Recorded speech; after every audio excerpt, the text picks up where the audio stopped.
In this video, I'll show you how to change your location on Roblox Kids and Roblox Select.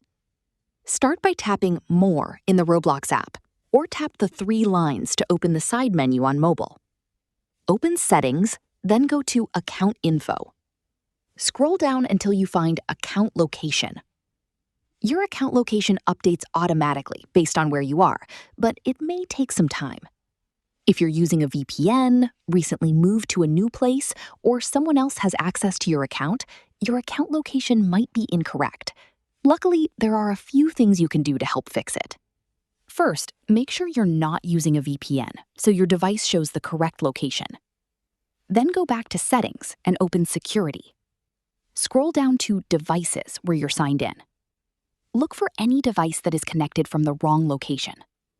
If it's one of your own devices, sign into it from the correct location. Or you can choose to log out of that session. This will sign the device out of your account, and you'll need to sign back in to use it again. Tap Log Out to confirm. If you notice a session that you don't recognize, make sure to change your password as well. Now go back and keep using Roblox. After a few days, your account location should update automatically.